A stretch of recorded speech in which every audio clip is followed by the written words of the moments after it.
ஒரு நல்ல காரியத்துக்கு போயிட்டு இருக்கோம், கார் ஆனே ஆக மாட்டேங்குது. மாம்சே என்னாச்சு? என்ன பிரச்சனைன்னு தெரியல, கார் ஆனே ஆக மாட்டேங்குது. ஷோ, என்னடா ஆச்சு? கார் ஸ்டார்ட் ஆகலம்மா. நீ தள்ளி தான் விட. அட போமா, நான் பெரிய தான் இவன் மாமா என்னன்னு பாரு மாமா. எங்க போறாங்க? ஜோஷியம் பார்க்கதான். யாருக்கு? கஜேந்திரன் அண்ணன் எலெக்ஷன்ல நிக்கிறார்ல, ஆ, அவர் ஜெயிப்பாரா மாட்டாரான்னு கேட்க போறதா நைட்டு பேசிட்டு இருந்தாங்க. என் காதுல விழுந்துச்சு.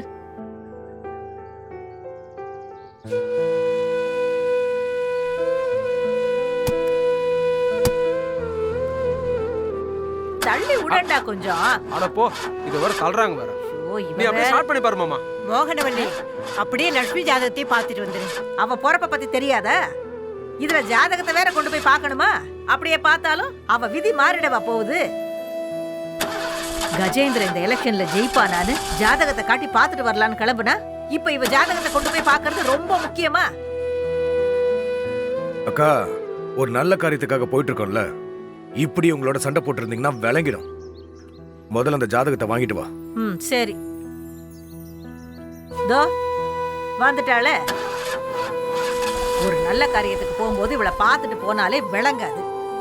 இதுல இவ ஜாதகத்தை வேற எடுத்துக்கிட்டு போனா விளங்கிடும். கொடுங்க. அக்கா, வண்டி ஆன் ஆயிடுச்சு, வாங்க. ஆயிடுச்சா? எடு. ஏய், கண்ணு முன்னாடி நிக்காத, போய் தொலை.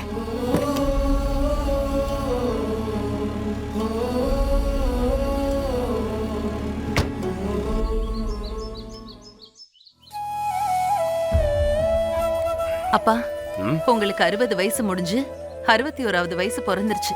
உங்களுக்கும் அம்மாவுக்கும் ஷஷ்டி அப்த பூஜை நடத்தணும்பா.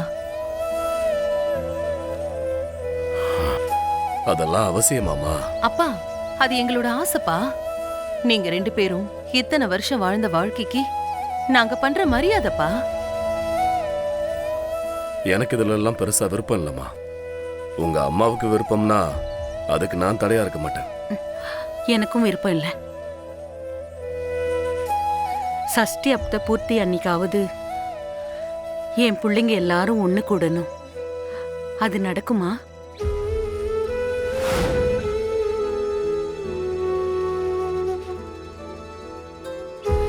என் மூத்த மக இந்த வீட்டை விட்டு போய் 25 வருஷம் ஆச்சு. என் மூத்த மகன் இறந்தப்ப கூட அவ இங்க வரல. இந்த வீடு உறவு எல்லாத்தையும் தூக்கி எறிஞ்சிட்டு போயிட்டா. என் பேர குழந்தைங்கள பாக்குற பாக்கியம் கூட எனக்கு கிடைக்கல. அவங்க எல்லாரையும் பிரிஞ்சிருக்கிற வலி எனக்கு தான் தெரியும். அவங்கள விட்டுட்டு இந்த ஃபங்க்ஷனை நடத்துறதுக்கு நான் ஒத்துக்க மாட்டேன்.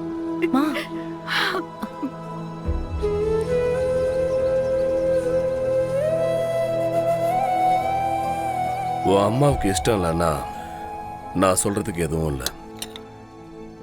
அதோட அம்பிகா வீட்டில் இருக்கா, அதையும் மறந்துடாதீங்க.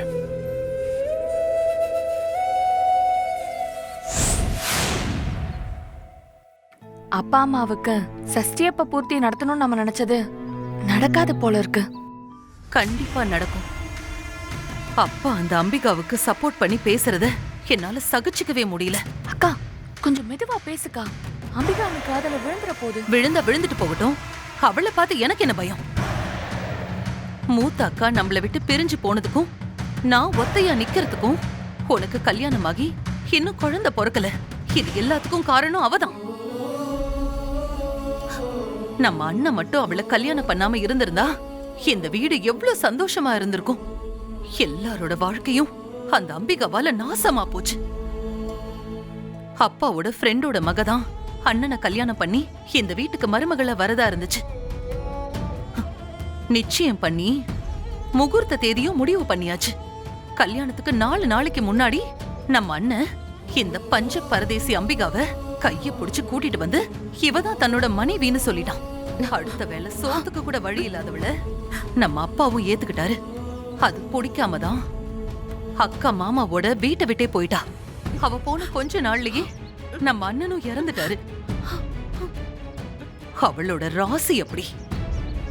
ஆனா அண்ணன் செத்தும் கூட பட்டு புடவை தாலி பொட்டுன்னு வச்சுக்கிட்டு கோயில் குளம்னு இவ போறத பாக்குறவங்க எல்லாம் எனக்கு ஃபோன் பண்ணி கேக்குறாங்க, புருஷன் செத்தும் கூட இன்னும் தாலிய கழட்டலையான்னு. எனக்கு எவ்வளவு அசிங்கமா இருக்கு தெரியுமா?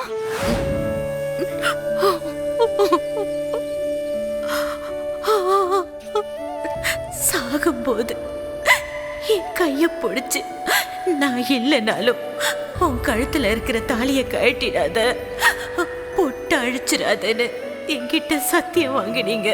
ஆனா உங்க தங்கச்சிங்க புரிஞ்சுக்காம எப்படி பேசுறாங்க பாருங்க. உங்களை பத்தி கேள்விப்பட்டு ரொம்ப தூரத்துல இருந்து வந்திருக்கிறோம். இந்தாங்க, இதுல இவங்க 2 பேரோட ஜாதகமும் இருக்கு, பார்த்து நல்லபடியா சொல்லுங்க. பார்த்தரலாமா?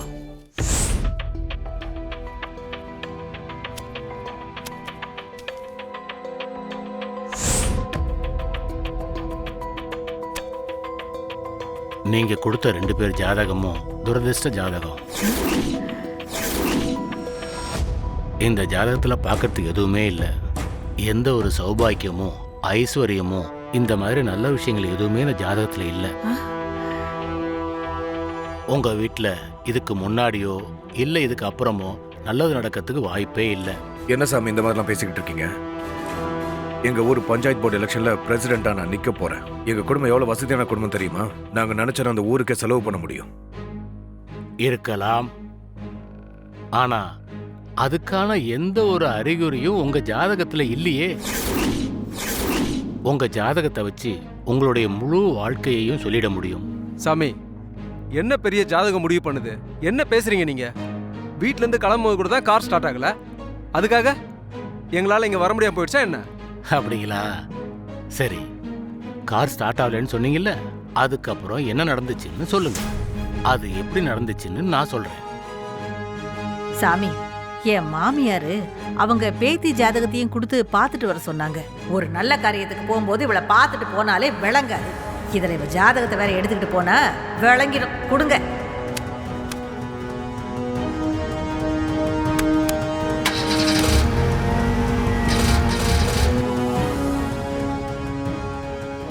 நீங்க இப்ப சொன்னீங்களே, அது உங்க ஜாதகத்தால இல்ல.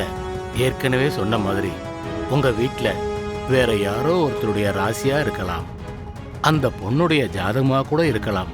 ரொம்ப நேரமா ஸ்டார்ட் ஆகாத உங்க காரு அந்த பொண்ணுடைய ஜாதகத்தை உள்ள போட்டதும் ஸ்டார்ட் ஆயிடுச்சே. நான் எல்லாத்தையும் துல்லியமா சொல்றேன். அந்த பொண்ணுடைய ஜாதகத்தை கொடுங்க.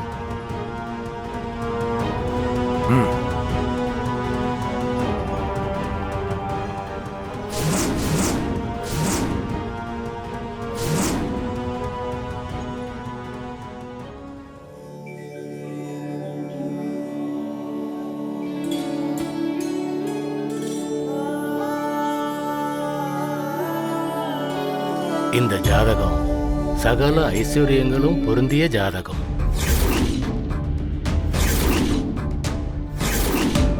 இந்த ஜாதகக்காரி உங்க கூட இருக்கிறதுனால தான் உங்களுக்கு எல்லா நல்லதும் நடந்திருக்கு. இந்த ஜாதகக்காரி தொடர மண்ணு கூட பொண்ணாகும். இந்த பொண்ணு கைப்பட்டா பட்ட மரம் கூட பூ பூக்கும். அப்படி ஒரு அம்சம் பொருந்தியவளோட ஜாதகம் இது. இவ போற இடம் செழிப்பா இருக்கும். இவ நிக்கிற இடத்துல ஐஸ்வர்ய தேவதை ரட்சிக்கும். அதனாலதான் இந்த ஜாதகத்தை குறிப்பெடுத்தவரு மகாலட்சுமின்னு பேரை அவரே குறிச்சிருக்காரு. இந்த பொண்ணை கல்யாணம் பண்ணிக்கிட்டு போறவன் பெரிய பாக்கியவான். இவ உங்க வீட்டுல இருக்கிற வரைக்கும் அவளுடைய பாக்கியத்தால நீங்க தான் ஜெயிப்பீங்க. சாமி, லக்ஷ்மியை கல்யாணம் பண்ணி கொடுத்துட்டா? லக்ஷ்மியை கல்யாணம் பண்ணி கொடுத்துட்டா அத்தனை ஐஸ்வர்யங்களும் அந்த பொண்ணோடைய அவங்க புகுந்த வீட்டுக்கு போயிடும். ஐயோ சாமி, இப்ப லக்ஷ்மி எங்க வீட்டுல தான் இருக்கா. அப்போ நான் பிரசிடென்ட் எலெக்ஷன்ல ஜெயிச்சிருவேனா? எலெக்ஷன்ல மட்டும் இல்ல, அவ கைப்பட்டு தொடங்குற எல்லா விஷயங்களுமே ஜெயமாகும். ஏன்னா அவ அத்தனை அம்சங்களும் பொருந்திய சௌபாக்கிய லக்ஷ்மி. சரிங்க சாமி, நல்லது.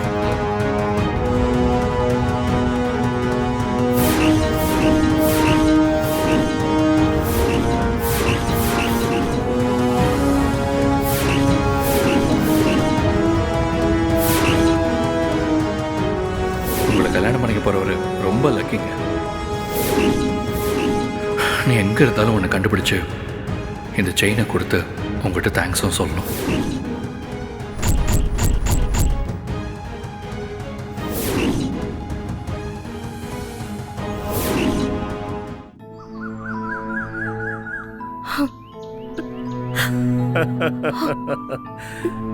ஆமா ஆமா, நான் அப்புறம் பேசுறேன். அம்பிகா, ஏன் இப்படி தனியா உட்கார்ந்துகிட்டு இருக்க? ஒன்றும் இல்லை மாமா, சும்மாதான். உன் முகமே சரியில்லை. என்ன யோசிச்சுட்டு இருக்கமா? மாமா, உங்களுக்கு சஷ்டியப்த பூர்த்தி நடக்காததுக்கு நான் காரணமாயிட்டேன்னு எனக்கு குற்ற உணர்ச்சியா இருக்கு. என் பையன் உன்னை காதலிச்சு திடீர்னு உன்னை கல்யாணம் பண்ணி கூட்டிட்டு வந்துட்டான். அது தப்பு இல்ல. ஆனா அவன் காதலிக்கிற விஷயத்தையே மறைச்சிட்டான். தெரிஞ்சிருந்தா அவனுக்கு வேறொரு இடத்துல பெண் பார்த்திருக்க மாட்டேன். அவனுக்கு அந்த வீட்டு பொண்ணையும் அந்த பொண்ணோட அண்ணனுக்கு நம்ம கவிதாவையும் கட்டி கொடுக்கறதா பேசி தட்டு மாத்திருந்தோம். ஆனா அவன் உன்னை ரிஜிஸ்டர் மேரேஜ் பண்ணி கூட்டிட்டு வந்துட்டான். அப்ப அவன் பண்ணது கஷ்டமா இருந்தாலும் இப்படி ஒரு மருமக கிடைச்சது எங்களுக்கு வரம்தான். யாருக்கு யாருன்றது கடவுள் போடுற முடிச்சுமா, நம்ம கையில என்ன இருக்கு? மாமா, கவிதாவும் காவேரியும் ஆசைப்படுற மாதிரி உங்க 60ஆம் கல்யாணத்தை பார்க்கணும்னு எனக்கும் ரொம்ப ஆசையா இருக்கு. அதை விடுமா, நம்ம திருவோட கல்யாணத்தை சீக்கிரமா நடத்தணும். அதுதான் இந்த வீட்ல அடுத்து நடக்க போற விசேஷம். அதுக்கான வழியை பாரு.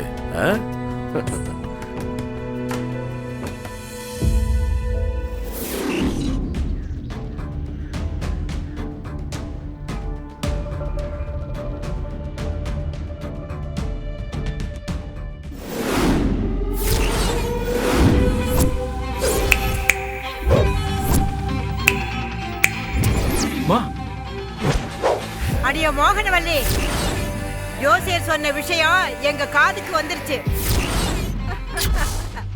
இனிமே என் பேத்தியை திட்ட வேலை வச்சுக்கிட்டேன், அப்புறம் நடக்கிறதே வேற.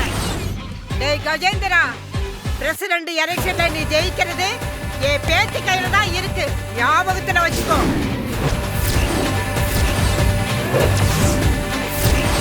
கஜேந்திரா,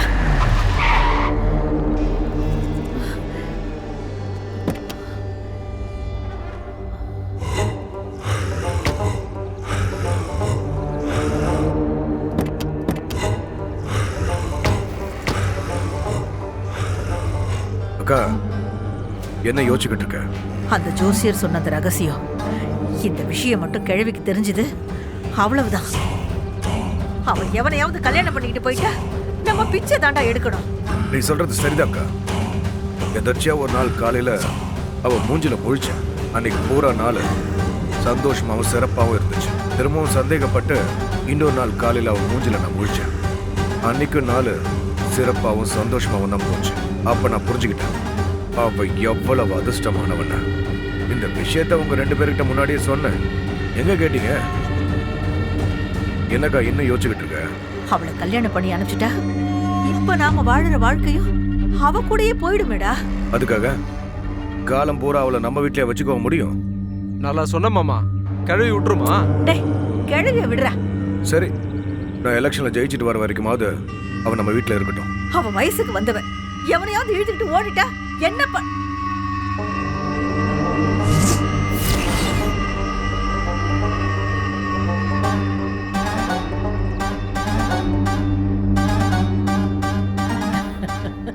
டேய், அவ இனி காலத்துக்கும் நம்ம வீட்டுல தாண்டா இருப்பா.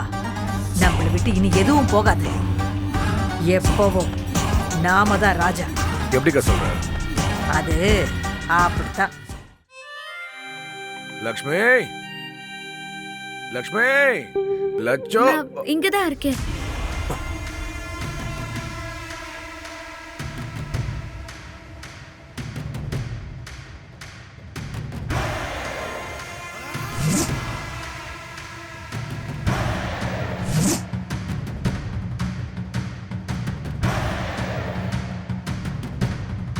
அக்கா, லக்ஷ்மி எப்படி வீட்டுல வச்சுக்க முடியும்? கஜேந்திரா, உன் மாமா செத்ததுக்கு அப்புறம் எனக்காகவும் இந்த குடும்பத்துக்காகவும் உன் வாழ்க்கையே தொலைச்சவன் நீ. உனக்குன்னு ஒரு வாழ்க்கையை நீ வாழவே இல்லை. லக்ஷ்மிய உனக்கு கல்யாணம் பண்ணி வைக்கணும்னு நான் முடிவு பண்ணிட்டேன்.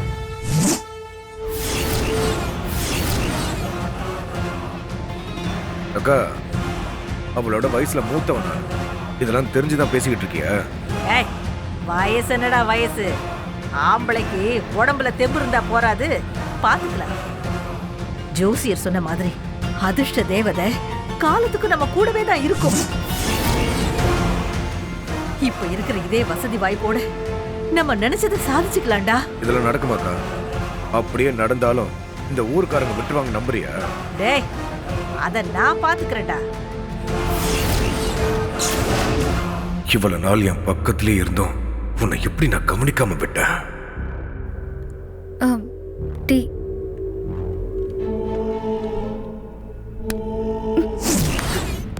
உன்னை பார்த்தாலே எனக்குள்ள என்னென்னமோ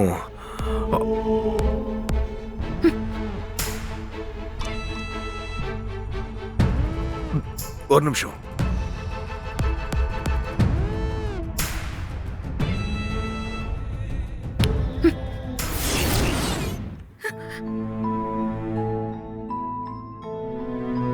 லக்ஷ்மி, நான் எலெக்ஷன்ல ஜெயிப்பேனா? சொல்ல. இல்ல, நீ சொன்னா அது நிச்சயமா நடக்கும். கடவுளே, என்னை ஏன் சோதிக்கிற? ஊர்ல இவரை யாருக்குமே பிடிக்காது. இதுல நான் என்னத்த சொல்றது? சொல்லு லக்ஷ்மி. நீங்க தான் ஜெயிப்பீங்க. இப்ப எனக்கு எவ்வளவு சந்தோஷமா இருக்கு தெரியுமா? சாமி கிட்ட வேண்டிக்க பிரசிடென்ட் எலெக்ஷன்ல உன் மாமன் ஜெயிக்கணும்னு. அதோட சாமி கிட்ட நீ வேண்டிப்பல்ல, நான் ஜெயிச்சு பிரசிடென்ட் ஆயிட்டா உன் மாமன் பிரசிடென்ட்னு சொல்லிக்கிறதுல உனக்கு பெருமை தானே? நான் போகட்டா? சரி. ஏ லக்ஷ்மி, இங்க பார். இனிமே உனக்கு எது வேணும்னாலும் கூச்சப்படாம இந்த மாமா கிட்ட கேளு. என்ன? ஓ.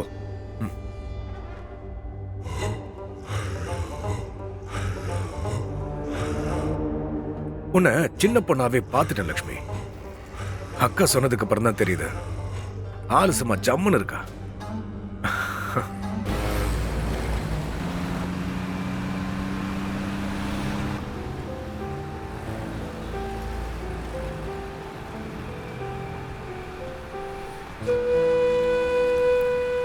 கவிதா, கோவிலுக்கு கூட்டிட்டு போறேன்னு சொல்லிட்டு இப்ப வேற எங்கேயோ கூட்டிட்டு போற? ஏமா, உங்களுக்கு யாருக்கும் கோவிலுக்கு போற பழக்கம் எப்பவும் இருந்தது இல்லையே? கரெக்ட் தான்ப்பா. வேற எங்கதாம்மா கூட்டிட்டு போற? அப்பாவுக்கும் உனக்கும் ஷஷ்டி அப்த பூஜை நடக்கணும்ல, அதுக்குதான். கவிதா, அப்போ காஞ்சனா வீட்டுக்கா போறோம்? ஆமாப்பா. என்ன சொல்ற கவிதா? அப்படின்னா அவ இருக்கிற இடம் உனக்கு தெரியுமா? தெரியுமா? அக்கா வராம ஷஷ்டி அப்த பூஜை நடக்காதுன்னு நீங்க தான் சொல்லிட்டீங்கல்ல. மா, இது சரிப்பட்டு வரும்னு எனக்கு தோணல. ஏங்க அபசுகுணமா பேசாதீங்க. எவ்வளவு பெரிய காரியம் பண்ணிருக்கா. அம்மா, அப்பாவை விடுமா. நாம 3 பேரும் போய் கூப்பிட்டா அக்காவால வரமாட்டேன்னு சொல்லவே முடியாது. கண்டிப்பா அவ வருவா. எனக்கு அந்த நம்பிக்கை இருக்கு.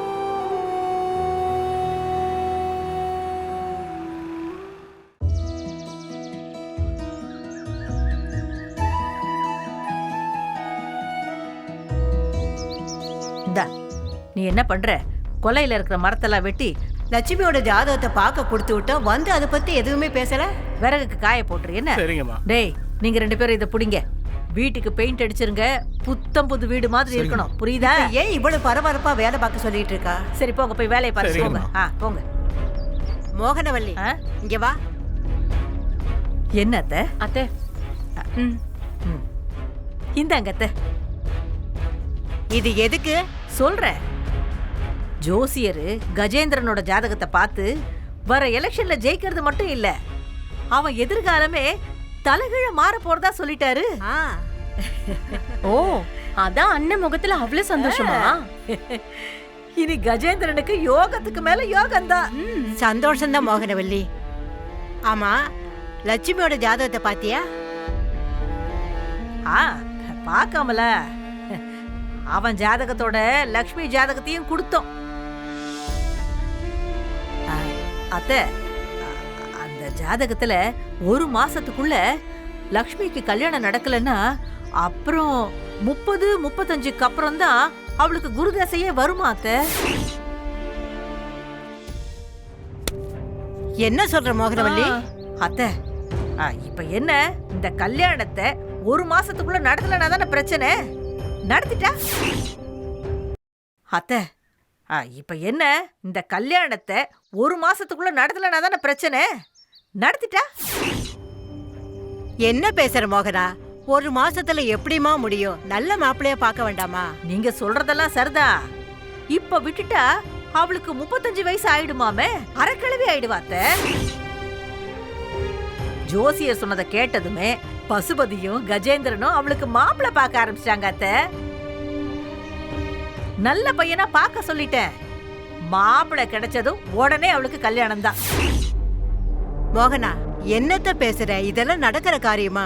அத்த, என் தம்பி நினைச்சா நடக்காத காரியம்னு ஒண்ணு இருக்குதா? அத்த, நீங்க ஒண்ணும் கவலைப்படாதீங்க. ஜோசியர் சொன்ன டைம்குள்ள லக்ஷ்மிக்கு மாப்பிளைய பார்த்து கல்யாணம் பண்ணி முடிக்க வேண்டியது எங்க பொறுப்பு. லக்ஷ்மி என் வயித்துல பிறக்கலனாலும் அவளும் என் பொண்ணு தானே அத்த.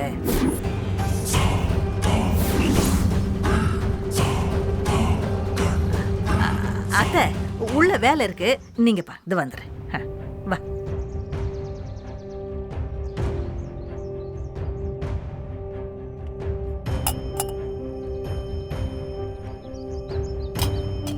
பாட்டி, உங்க பெரியம்மா சொன்னதை கேட்டியா லட்சுமி? உங்க அம்மா உனக்கு எழுதின வார்த்தையும் அதுக்கு தகுந்த மாதிரி வந்த கனவு போலவே எல்லாம் நடக்குது பாத்தியா? சீக்கிரமே உன்னை கட்டிக்க போற ஒருத்த உன்னை தேடி வரப்போறான்.